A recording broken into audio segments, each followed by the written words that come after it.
Hey everybody, it is Friday. We have a new pope, and this is the Mo News Podcast. I'm Moshe Nunu. And I am Jill Wagner. This is the place where we bring you just the facts. And we read all the news and read between the lines so you don't have to. Moshe, happy Friday to everybody, and certainly a historic Friday. We're going to cover it soon, but an American has been elected pope for the first time ever. Yeah, a big surprise. The thought always was that they wouldn't elect an American pope because America has too much power globally. So that might say something about how they perceive American power these days, or just the qualifications of our new Pope, Pope Leo XIV. Again, we'll get to that in a second, Jill, but I just want to wish everyone listening a happy early Mother's Day, including yourself. Thank you, Moshe, and a happy Mother's Day to all the moms, grandmoms, caregivers out there. I hope everyone is making the mom in their life feel special. And that includes you, Michael, Grayson, and Alex over there in your household, Jill. I'm sure they have big plans Sunday. My daughter, as most 6-year-olds, not known for keeping a secret, so she has let the cat out of the bag. Whatever the plan was. Listen, she'll get there. So on Monday, I will report back on whether or not what she said was going to happen, and it actually happened. Yeah, and I don't know if you want to sleep in Sunday, but I imagine knowing your daughter, she'll be so excited by whatever she has planned. She will presumably wake you up very early on Mother's Day. All right, let's get to the headlines here. Once again, history in the making. An American is elected Pope. What we know about Pope Leo XIV. And why all my fellow Chicago natives are super excited. And the memes from Chicago and, frankly, from Villanova, where you went to college, are overtaking Twitter.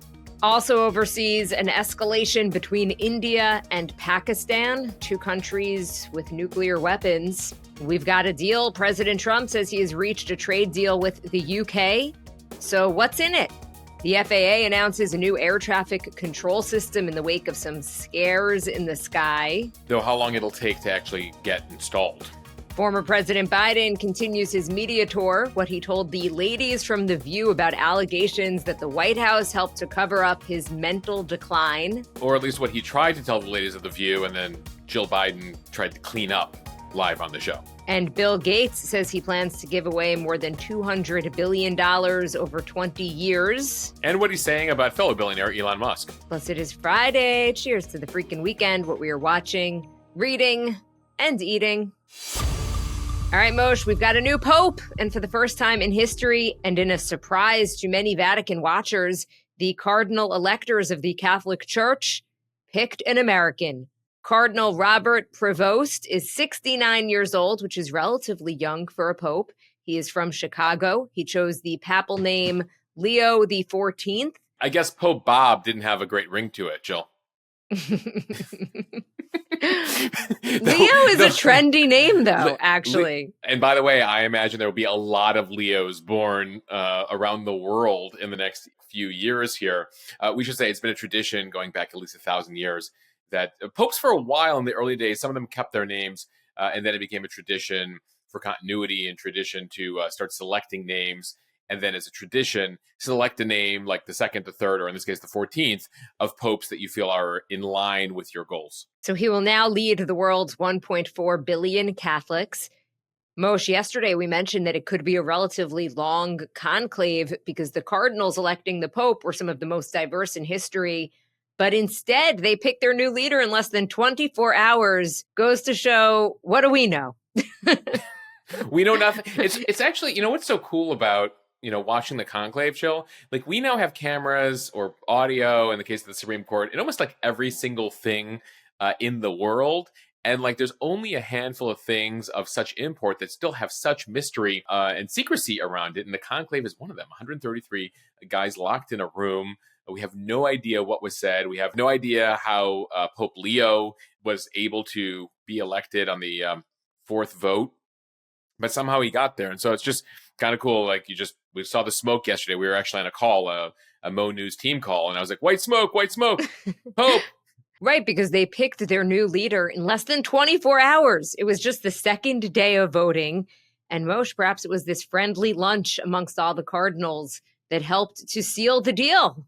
Yeah, so we know from Pope Francis's memoir, he talked about the conclave that led to his election in 2013, and he said it was the lunch on day 2 of the conclave that was a turning point. He was actually elected on the 5th ballot, but on the 2nd day, so same day 2 thing.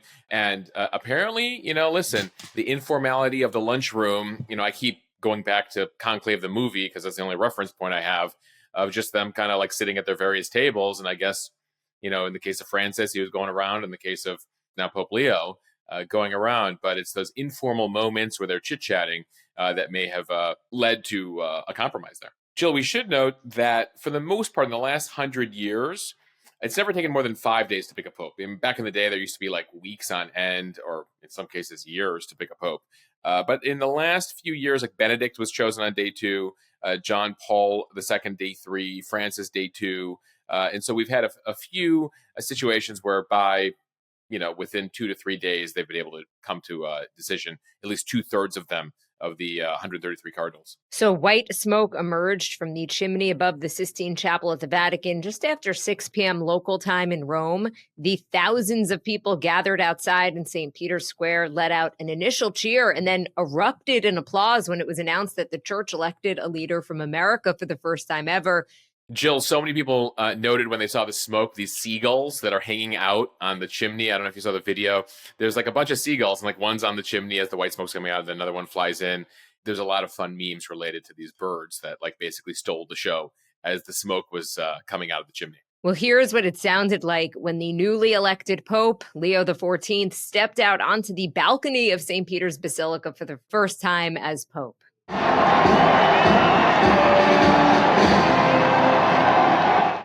La pace sia con tutti voi. Peace be with you all. The Pope delivered most of his address in Italian before switching briefly to Spanish. He urged the world to build bridges through dialogue and peace. He also thanked Pope Francis for his example. Pope Leo is a member of the Augustinian order. He joined the mission in Peru in 1985. But again, he was born and raised in Chicago. He graduated from Villanova University. He actually has a bachelor's degree in mathematics. He graduated in 1977. Moshe, I was hoping maybe for some English on Thursday, but not quite. What else do we know about him? Yeah, it's interesting. I mean, obviously, Italian is the main language that they do their business in at the Vatican, as well as Latin. He speaks multiple languages. He speaks Spanish and a couple other languages as well, in addition to English. But, one of the things that came up, and one of the reasons people were like, well, are they actually going to elect an American here? Now, interestingly, the Italian newspaper referred to him as the least American of the Americans, because there were multiple cardinals from America. He, as you mentioned, spent time in Peru. He's actually a Peruvian citizen. He worked there for a number of years. And so maybe he just didn't want to be so blatant with his English there. It's sort of a soft touch, at least in his first address. You mean he didn't want to say, "Is Chicago in the house?" What's up, New York? What's up, everyone? I'm here to say America is here to save the day. There have been 20-something popes since the U.S. was founded. None of them American until now. What do we know about Prevost? Robert Prevost, now Pope Leo the 14th. Most recently, he had a very powerful position. He was the head of the selection of bishops. In fact, Francis brought him to Rome a couple years ago, so he's been there for a couple years now. And he went back with Francis back to South America for a number of years. And so they were very close, and that's why, as we were talking about whether they would pick a pope who's in line with Francis or a pope who would be much more conservative, it appears they have gone with the former. They're going with somebody who's more in line with Francis. And while he's seen as progressive on helping the poor, and described as reserved, down to earth, discreet, he is viewed as a centrist. He has opposed the ordaining of women as deacons. So, maybe the hope was that he sort of strikes a balance there between the more conservative cardinals and the more progressive cardinals out there. A lot of folks, high school friends, college friends of him being like, oh my God, our old friend is the Pope. One of them is high school friend and fellow priest, Father William Lego. He has known him since their high school days, calling his old friend Bob. So he was known as Bob until now he's Pope Leo, saying that he had a good sense of right and wrong, always working with the poor. Now, this is an interesting development and sort of sign of the times of 2025. He had a Twitter feed or an X feed before he became Pope. And while he was sort of scattershot when he shares things, the things he did share show that he has had a very critical view of President Trump and J.D. Vance. In fact, he didn't tweet or post on X at all in 2024, but in 2025, of the times he's posted, 3 of the 5 times have been either links to articles or posts that are critical of the current administration and deportation and illegal immigration. One of the articles he tweeted recently, J.D. Vance is wrong. Jesus doesn't ask us to rank our love for others. This is a reference to J.D. Vance, who, by the way, is a recent Catholic convert. Remember, J.D. Vance was the last guy to see the Pope, the last Pope, alive during his visit to Rome. And so J.D. Vance recently said that his view of Catholicism is that you should love thy neighbor first, and loving thy neighbor means strong borders. It's not about, you should love everyone, but you should also, sovereignty and borders are important. And there's a number of people in the church who are like, no, that's not how we interpret the Bible or doctrine at all. So interesting, going back, and you could go back 10 years, a number of times he has been critical. He also retweeted Chris Murphy, the senator from Connecticut at one point, about gun control legislation, supporting gun control legislation. So certainly showing certain views, probably not altogether surprising for a more progressive Catholic on where he stands. At the same time, because everything is political, some people looked up his voter registration. They found out that he is a Republican, has been registered Republican for a number of years. That's also novel, Jill. We have a pope who's voted for president, who's voted in American elections. And I guess presumably can continue to vote if he chooses to. But they also discovered, as they looked into his past, that he was the head of the pro-life organization at Villanova University. And so he does have certain conservative views as well related to, his Catholic faith. As for the reaction, President Trump writing on Truth Social, congratulations to Cardinal Robert Francis Prevost, who was just named Pope. It is such an honor to realize that he is the first American Pope. What excitement and what a great honor for our country. I look forward to meeting Pope Leo XIV. It will be a very meaningful moment. The mayor of Chicago, Brandon Johnson, writing on Twitter, everything dope, including the Pope, comes from Chicago. He then says congratulations to the first American Pope and that they hope to welcome him back home soon. Former Presidents Bush and Obama also called it historic, and Biden, who is a Catholic, congratulated him as well. Yeah, Biden, the second ever Catholic president. Obama called the new pope a fellow Chicagoan. So a lot of Chicago pride. Jill, as I mentioned earlier, a lot of memes out there, people joking, because this is a Chicago thing, that he's going to order that you can only have hot dogs with mustard, no ketchup, no blessings for people from Green Bay, a reference to the Green Bay Packers, that he'll bring Italian beef to Italy, Italian beef at Chicago, Italian beef, which has nothing to do with Italy, and that he will teach Italy about proper pizza, deep dish pizza, Jill. I prefer a thin crust, but if the Pope likes the deep dish pizza, then I'll give it another shot. Jill, one fun thing, there's been a huge debate over which baseball team he supports in Chicago. There was an ABC report earlier in the day that said he was a Cubs fan, which was odd because he's from the South Side. They have now caught up with his brother. Turns out the Pope has a brother. In fact, he has 2 brothers. He's the youngest of 3 brothers, which is, fun to think about. Like, you assume the popes have families, but like, the Pope has 2 brothers, one in Florida, one in Chicago. And the brother in Chicago was like, no, I don't know where that came from, the Cubs thing. My brother definitely supports the White Sox. So for Chicagoans, the Pope is a White Sox fan, though the brother does note that the parents were Cardinals fans and Cubs fans, respectively. And so probably no surprise that the Pope's father was a Cardinals fan and his son would go on to become a Cardinal and then Pope. We should note, Jill, also Villanova University, there's some memes around them saying the number of schools with a national championship in basketball and a Pope, there's only one. It's Villanova right now. You know what? Well-deserved bragging rights. They should take them. And then it's so funny. And then you have Knicks fans being like, well, we sort of have a Pope because there's like 3, major stars on the Knicks who come from Villanova. So they're like, well, he's a Nova grad, so he must be a Knicks fan. Knicks are obviously in the playoffs. So, everyone is trying to like get to their ride angle. His coattails. They're trying to ride the Pope's coattails. They're like, listen, he's close to God, so we really need him to help our cause. And there's a link here. Well, it's a rough time, so we're going to take what we can get. Exactly. Interestingly, Jill, by Pope standards, relatively young. He's 69. The last few popes have been in their 70s or 80s. So, he might be Pope for a while. Could be the longest running Pope since John Paul II, who was 26 years. The last couple of popes have been on the older end. So, Pope Leo XIV. We shall see how he puts a stamp on the church, and we'll be tracking it for you. All right, time for the speed read. Let's start with the latest escalation between India and Pakistan. This is from Reuters. Blasts rang out across the Indian city of Jammu late on Thursday during what the government said was a Pakistani drone and missile attack on military stations around the Kashmir region. It was the second day of clashes between the nuclear-armed neighbors, and it appears to be an escalation in the country's worst confrontation in more than 2 decades. 2 days of fighting have killed nearly 4 dozen people. In a statement, Islamabad denied the attack and said the accusations were, quote, entirely unfounded, politically motivated, and part of a reckless propaganda campaign aimed at maligning Pakistan. Pakistan's Ministry of Foreign Affairs says the country will respond to any escalation with full resolve and determination to safeguard Pakistan's sovereignty and territorial integrity. Yeah, remember, this all got started a few weeks ago when there was that terrorist attack, the Islamic terrorist attack targeting Hindus in Kashmir, that disputed region that is partially under Indian control, has been for the better part of 70 or 80 years, but Pakistan believes is part of them. The group that took responsibility for the attack, Pakistan's government saying, we have nothing to do with it. India saying, no, you do. And so this whole situation is now escalating back and forth with missiles back and forth across the border. Secretary of State Rubio was on the phone with both sides yesterday saying, hey, can we tone this down? We really don't want this to escalate further. Other countries, Russia, China, etc., have called for calm in the region. This goes back, the countries have fought multiple wars over Kashmir and Jammu over the course of the past 80 years.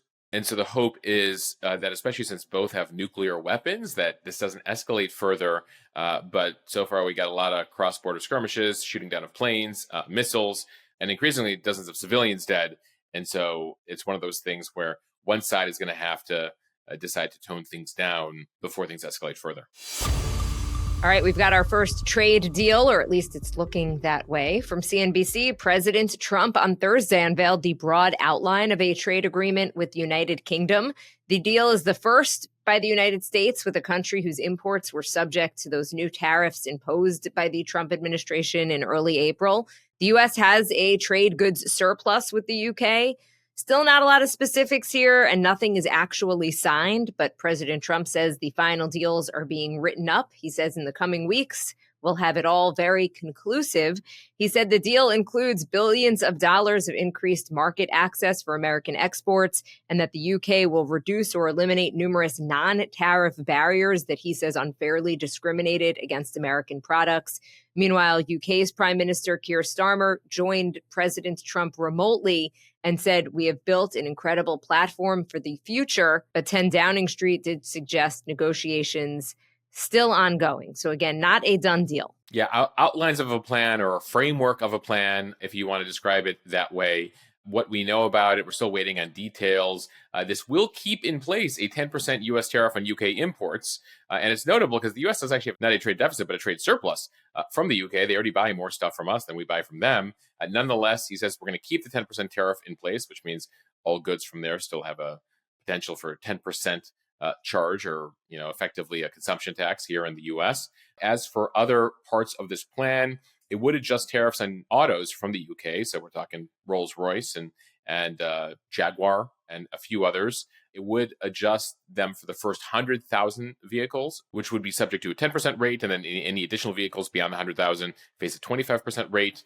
The UK, in turn, would drop some of its tariffs on U.S. agricultural products. They view this as a, quote, $5 billion opportunity for new exports from U.S. farmers, ranchers, and producers. Also, American beef. Other commitments here related to intellectual property, labor, and the environment, as well as securing the supply chain for U.S. aerospace manufacturers through access to high-quality British aerospace components, also a supply chain for pharmaceutical products. The question here is, how much of a big deal is this deal? How much does this really change? Some people who are looking at least this outline say, ultimately, the UK and the US were already talking about a fair trade deal for a while. The UK isn't even in the top 10 countries that we trade with. They account for about 3% of imports to the US. So still a lot of work to do on some of our bigger trade partners, and we will wait to see what the final deal looks like.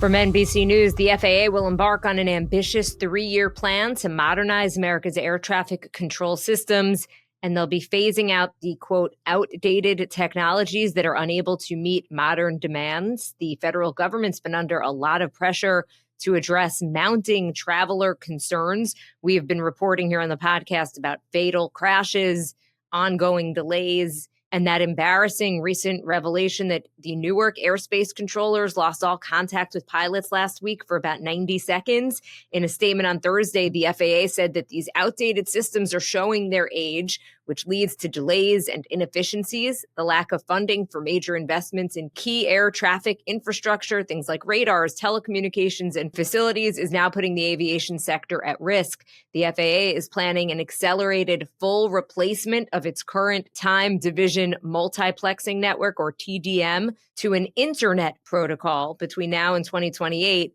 in hopes of smoothing over and safeguarding communications on busy air traffic control channels. The internet, Moshe. Welcome to 2025. They're still using floppy disks and copper wiring there, Jill. Some of the technology was considered state-of-the-art back in the 1960s. Now, as for when this can be implemented, they're going to need Congress because Congress controls money, and they want all that money up front as opposed to incremental.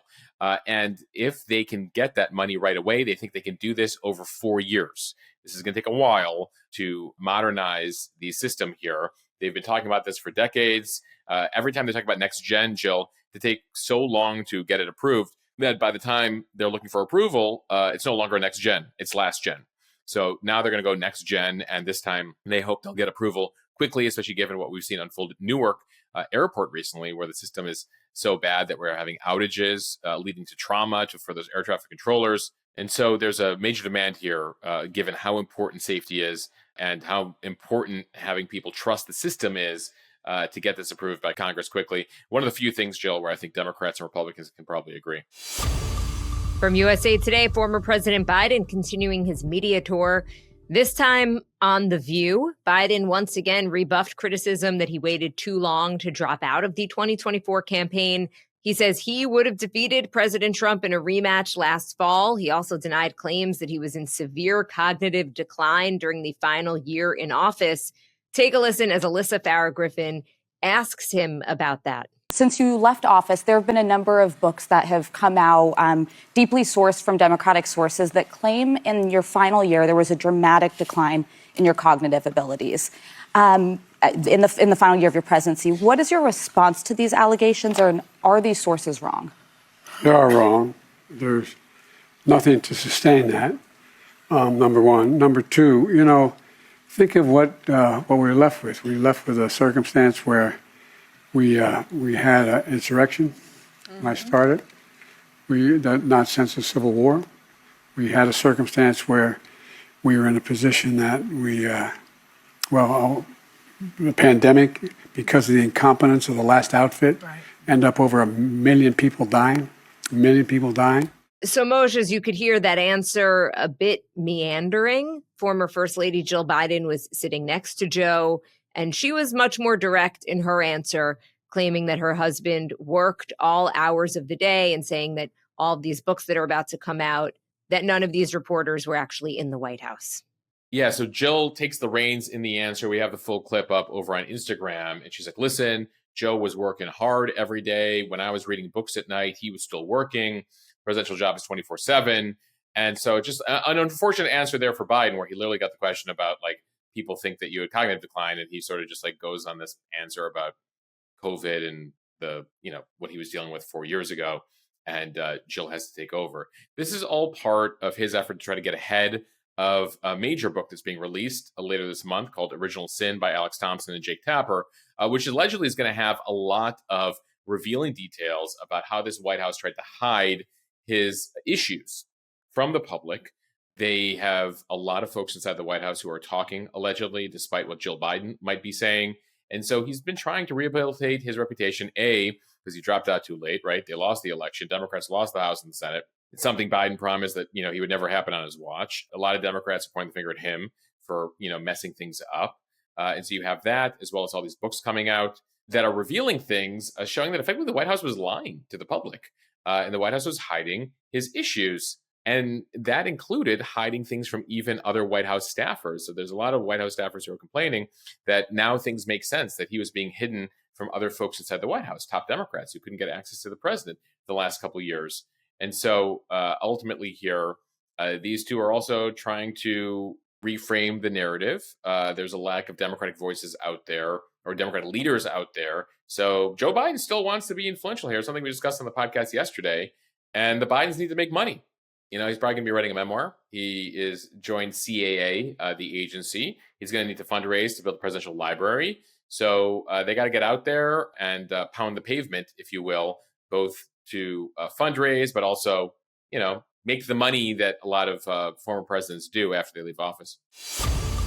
From the Wall Street Journal, Bill Gates says he's going to give 99% of his fortune to his charitable foundation, which he chairs, sooner than originally planned. That's because the world faces many urgent problems, and he wants to fund and encourage others to fund new tools to solve them.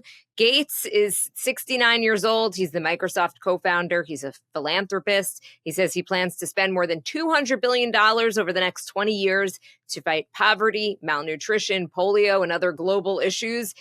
He says his net worth, currently estimated at $108 billion, will drop by 99% over the next 2 decades as he winds down the Gates Foundation by December 31st of 2045.